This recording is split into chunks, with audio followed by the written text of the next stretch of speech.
कि अगर समय चला गया तो साधना नहीं होगी, अगर भक्त रूठ गए तो आराधना नहीं होगी। और 3 से 303 से 240 के आंकड़े बोलते हैं कि इस बार जो आप चले गए तो दोबारा लौटने की संभावना नहीं होगी। सर, मैं धन्यवाद देना चाहती हूँ जादवपुर लोकसभा क्षेत्र के लोगों का, जिन्होंने मुझे भारी बहुमत से यहाँ पे जिता के भेजा और ये पैगाम दिया कि पश्चिम बंगाल में नफरत की रणनीति और धोखेबाजी की राजनीति नहीं चलेगी। अध्यक्ष महोदय, मैं उम्मीद करूंगी कि आज आप मुझे पूरा बोलने का मौका दें, क्योंकि हाल ही में हुए नीति आयोग की जो मीटिंग हुई थी वहां पे हमारी माननीय मुख्यमंत्री, जो देश की एकमात्र महिला मुख्यमंत्री भी है, उनका माइक बीच राह में ऑफ कर दिया गया था। वो बंगाल के अरे अभी तो शुरुआत है, ये तो ट्रेलर है, पिक्चर बाकी है। अध्यक्ष महोदय, मैं आपसे ये बोलना चाहती हूँ कि वो बंगाल के हक के लिए यहाँ पे सवाल उठाने आई थी, वो बंगाल के लोगों की बात रखने यहाँ पे आई थी, लेकिन उनका माइक ऑफ कर दिया गया। आपके माध्यम से मैं सदन में उपस्थित वहाँ जो बैठे हैं माननीय सदस्य, कोई भी नीति आयोग या कोई भी घटना को आपका डिलीट करेंगे। सर एक लाइन सर, मैं यही बताना चाहती हूँ कि बंगाल के लोगों का गला घोटने का काम किया गया और उनकी आवाज को बंद करने का काम किया गया। आगे जाके बंगाल के लोग आपके पार्टी की माइक ऑफ कर देंगे, बस एक चुनाव बाकी है, आप देख लीजिएगा। Sir, all India Trinamool Congress इस सदन और इस देश का 3rd लार्जेस्ट ऑपोजिशन पार्टी है और हम आपसे धन्यवाद हम आपको देते हैं कि आपने हमको रेलवे, स्वास्थ्य, शिक्षा और आज ये पशुपालन जैसे महत्वपूर्ण विषय पे चर्चा करने का मौका दिया। लेकिन तृणमूल कांग्रेस आगे जाके देश के हर महत्वपूर्ण मुद्दे पे बात करेगा, चाहे वो चीन का अनैतिक रूप से इस देश में प्रवेश हो या वो 700 से ऊपर आंदोलन जीवी किसानों की। माननीय सदस्य, आप पहली बार बोल रही हैं, मैं आपको हस्तक्षेप नहीं करना चाहता, लेकिन जिस अनुदानों की मांगों पर चर्चा सर अभी आ रहे हैं सर नीट के घोटाले से लेके जीएसटी के बोझ तक, एयरपोर्ट की छत टूट जाने से लेके रेल पटरी से छूट जाने तक, तृणमूल कांग्रेस के सदस्य, हर सांसद देश के हर गंभीर मुद्दे पर चर्चा करेंगे। बस यही आपको बोलना था। हमारे किसान अपनी मवेशी को, अपनी फसल को माँ की तरफ पूछते हैं, जिस खेत में वो हल चलाते हैं उस जमीन को नमन करते हैं। But does this major sector get support from the government? Sir, Indian agriculture supplies around 58% of India's livelihood and is a principal source of income for half of the population, accounting for 17 to 18% of the country's GDP. 70% of India's rural poor depend on livestock and farm animals. But does this sector get what it deserves? इसका जवाब अगर आप देश के किसान से पूछेंगे तो वो आपको यही बात बोलेंगे कि चाय से शुरू हुई थी सरकार और गाय पे अटक गई और विकास की मौसी 10 साल में रास्ते में भटक गई। भाई सर, किसान खुद क्या खाएंगे? अपने परिवार के लोगों का खिलाएंगे?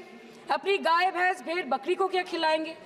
सर, ऐसे ही वारदात होते हैं जहां गरीबी से जूझता हुआ एक किसान उसको अपनी गाय, भेड़, बकरी को बेचने में मजबूर करते हैं और अंत में जाके वो अपनी खुद की जान ले लेते हैं। सर, पिछले 10 सालों में 1,12,000 किसानों ने इस देश में आत्महत्या की।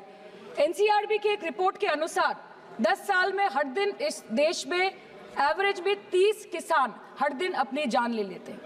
सर, इस देश के लोगों का यही है किस्सा कि जिसको जिताया वो राजा की तरह जाएगा और जिन्होंने जिताया वो फकीर की तरह।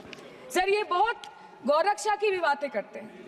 देश के लोगों को ये पता होना चाहिए that there is a fodder crisis in India and the union minister has himself stated in a written reply in Rajya Sabha that yes, the country is deficit in fodder. So it means that cows are dying without food in government-owned goshalas, especially the BJP-ruled state.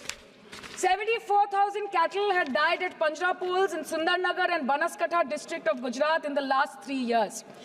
200 cows were found dead in Madhya Pradesh's Shivpuri district. 173 cows allegedly died in a week in Chhattisgarh. And 74,016 cows had died in Hingonia Goshala in Jaipur during the previous BJP government in Rajasthan. तो sir, पहले खाना ही नहीं मिला, fodder crisis. फिर मिल भी जाए तो इतना महंगा कि किसान खरीद ही नहीं पा रहा है, फॉडर इन्फ्लेशन। और सर खाना मिल भी जाए तो पशुओं की बीमारी। उससे मुकाबला करने के लिए इस सरकार ने क्या किया? ये बोलते हैं कि गाय हमारी माता है, पर माँ की रक्षा करना इन्हें नहीं आता है।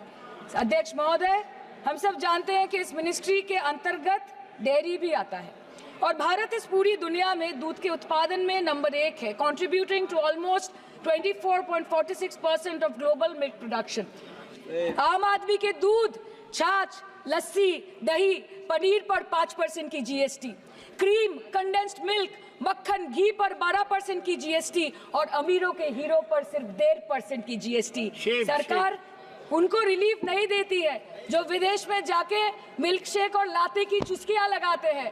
ये सरकार उनको रिलीफ नहीं देती जो आम आदमी 2 पैकेट दूध खरीदने से पहले 10 बार सोचता है। सर, बचपन से हम सुनते आए थे कि संडे हो या मंडे रोज खाओ अंडे।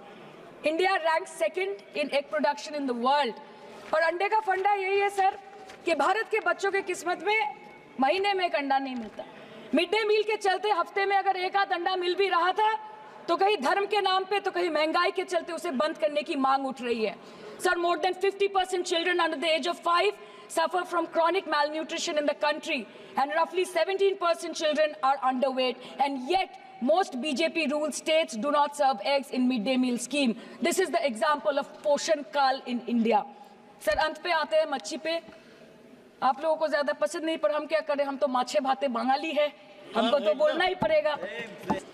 मैडम, मैं बस ये कहना चाहती हूँ कि इस बीजेपी सरकार ने पिछले 10 सालों में इस देश के लिए क्या किया, उससे बड़ी तालिका बनेगी कि 10 साल में क्या क्या कर सकते थे पर किया नहीं।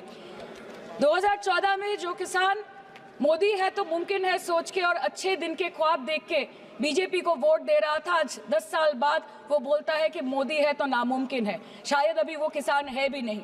तो इसीलिए मैं बोलना चाहती हूँ कि समय बड़ा महत्वपूर्ण होता है अध्यक्ष महोदय, और बड़ा बलवान।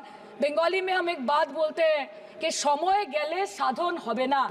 इसका मतलब यही है कि अगर समय चला गया तो साधना नहीं होगी, अगर भक्त रूठ गए तो आराधना नहीं होगी। और 3 से 303 से 240 के आंकड़े बोलते हैं कि इस बार जो आप चले गए तो दोबारा लौटने की संभावना नहीं होगी। तो यही बोल के मैं अपनी बात खत्म करती हूँ। Thank you so much.